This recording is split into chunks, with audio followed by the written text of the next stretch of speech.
I really love to eat, but only to a point. While my palate is certainly extensive, there are plenty of dishes out there that, for a variety of reasons, I simply won't touch. This hasn't stopped other countries from digging into these recipes with gusto though. We may cringe, but people around the world are simply licking their chops. We hope you've brought your appetite, because we're counting down the top 10 weirdest foods other countries love to eat. Not every strange foreign dish stands a good chance of murdering you, but there's still plenty odd to American taste buds. The Armenian soup called kash is just that. Kash is cow meat simmered in broth and liberally seasoned with garlic, salt, and lemon juice. That doesn't sound so weird, except the cow meat in question is from the hooves. Yes, to eat kash is to eat cow feet. Even stranger is how some chefs will add pieces of cow stomach to the mixture. It's all the parts of the cow that American steak enthusiasts tend to ignore, but Armenians swear by it. In their country, kash is as much a ritual as it is a meal. Preparing it can take upwards of 2 days. After removing all the hair, a chef places the hooves in cold water for at least a day. This is to remove all possible dirt, impurities, and funky smell. After all, who knows what the cow stepped in? Then you simmer the hooves in water for 8 hours, making sure to check in every hour to top off the water and prevent both the pot and feet from drying out. After that, you scoop out the broth and meat and serve.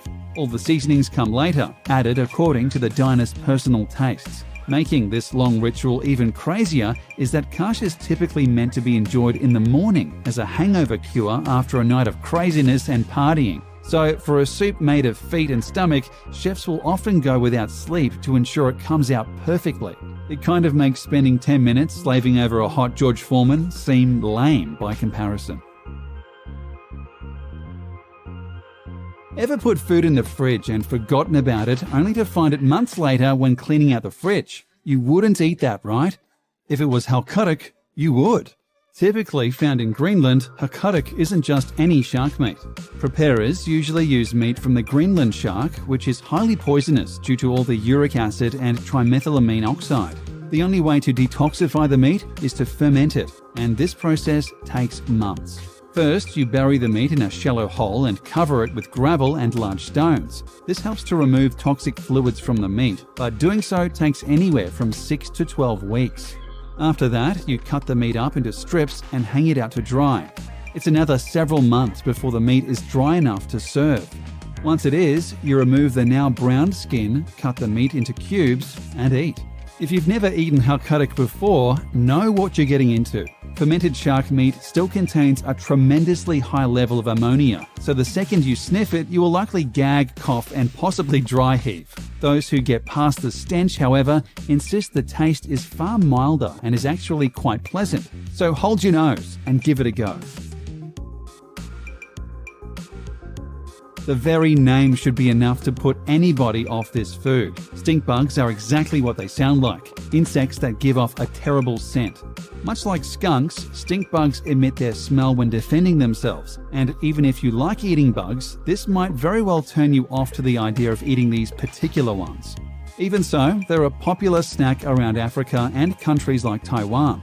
They're apparently quite spicy, and people love to eat them both alone and mixed in with other foods. But worry not, for the spice doesn't come from the stink glands. When preparing the bugs for consumption, cooks do remove the glands. Not eating the stink might make eating stink bugs more palpable, except for one other issue. You may be eating these bugs alive. In Mexico, they use a species of stink bug called the humil, and this hearty little guy can survive upwards of a week after being cooked and beheaded. So if you eat a taco sauce mix containing humil, there's a good chance those little guys are still alive and kicking. That fact might stink most of all. Chances are you've eaten clams. Perhaps you've eaten them raw, but have you ever eaten them so raw they're still bleeding? Probably not, and for good reason. Blood clams, usually found around the Indian Ocean, are a particular kind of clam called Tegellaka granosa, most notable for producing tons of hemoglobin. This is the chemical that gives blood its lovely red color, and blood clams being loaded with them means when you open one, that stuff will spill everywhere. While you could theoretically boil most of this liquid away, doing so means you're not enjoying blood clams the way they're meant to. To fans of the dish, the rawness and bloodiness is part of the appeal, so most chefs will boil them for 20 seconds maximum. This keeps all the hemoglobin and rawness of the meat perfectly intact. Fans swear by the tastiness of blood clams, but even they can't deny the inherent dangers of eating such a dish. Since there's no prep time aside from an ever so brief boiling, all sorts of viruses and bacteria a blood clam carries are still there. So feel free to eat this meal, but no, dessert may be a heaping helping of hepatitis, dysentery, or worse. If you want a truly sensational soup, head to the Vietnam-Cambodia area and give white ant egg soup a shot. If you don't want to eat hundreds of ants at various stages of development, however, then maybe stay away. True to its name, white ant egg soup is comprised of white ant eggs.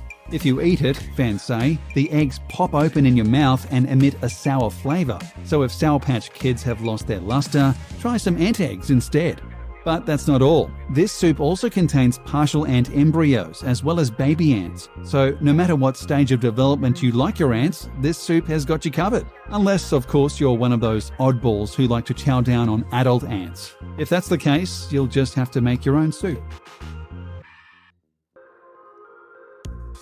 While this dish may sound like something a child may invent, or perhaps an ingredient in a witch's curse, in Japan, tuna eyeballs are a real delicacy.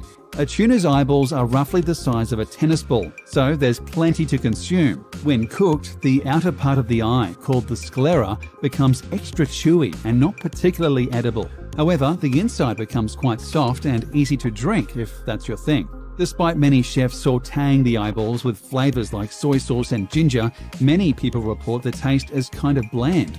It sounds like the rest of tuna is far more flavorful.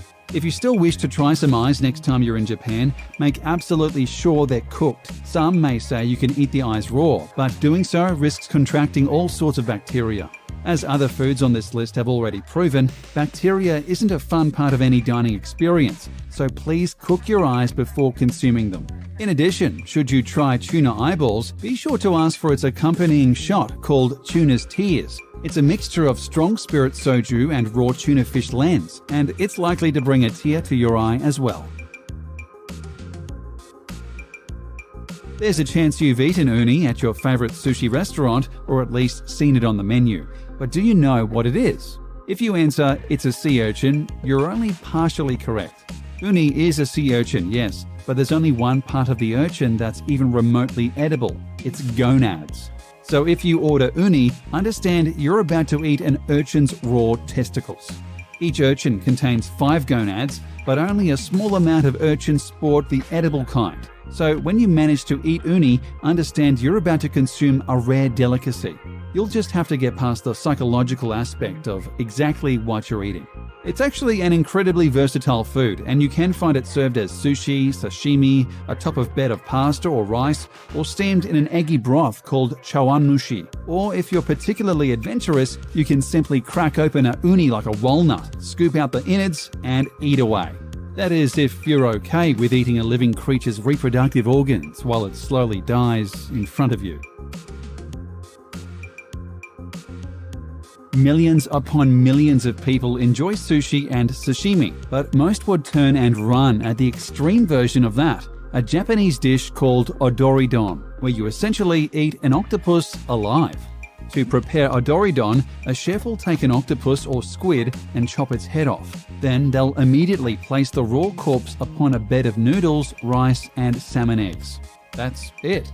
Then they bring the freshly dead octopus to your table and it's time to eat. As you might have guessed, a headless octopus isn't actually alive, but it might as well be, given how active its nervous system is.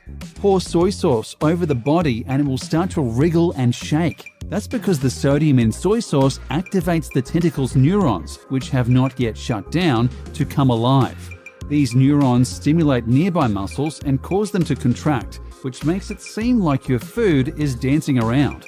So why on earth would anybody want to eat such a thing, you ask? To many, the sensation of eating something that's squirming inside your mouth is worth the night out, despite how, if you're not careful, it could be your very last night ever. That's because the still wiggling and contracting tentacles might just latch itself onto your throat as you attempt to swallow them. Quick reminder, the suction cups on these tentacles are incredibly strong. If it does this, you're likely to choke to death.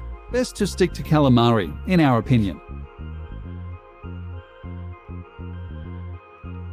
Eating roast duck is normal. Eating duck eggs is also normal. But balut, which is an egg with a duck embryo inside, is just plain bizarre. This off-putting Filipino dish is prepared by taking a duck egg and fertilizing it for several weeks. After about 3 weeks, the egg sports a well-formed fetus, complete with feathers, wings, and a beak. They then hard-boil the egg and serve it to the hungry party, who eats the entire embryo straight from the shell.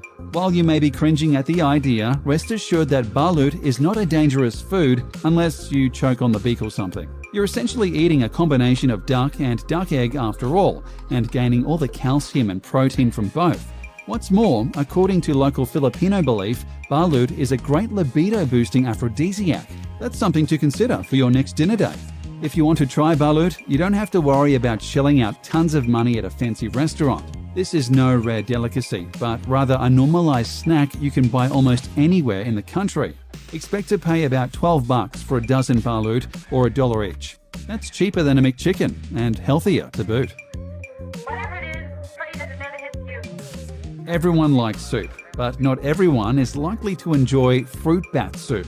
It won't take long to understand why. To prepare this so-called soup, which you mostly find in countries like Guam, you take a wild fruit bat and boil it alive. Then you place the bat in a bowl with some coconut milk and a few vegetables. Then you eat it. That's literally it.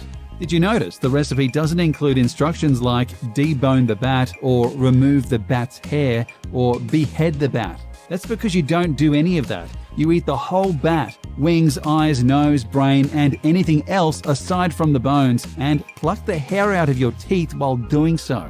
Never mind that, when prepared this way, fruit bat soup sounds unbelievably bland. It's also unbelievably dangerous. Much like odoridon, the fruit bat ends up on your plate immediately after dying. Unlike odoridon, however, this was a wild bat that was only superficially cleaned prior to boiling. As such, it's still loaded with all the bacteria and parasites you may expect from a wild bat. Eat this dish and you're asking all sorts of deadly diseases you simply can't get from a nice bowl of alphabet soup.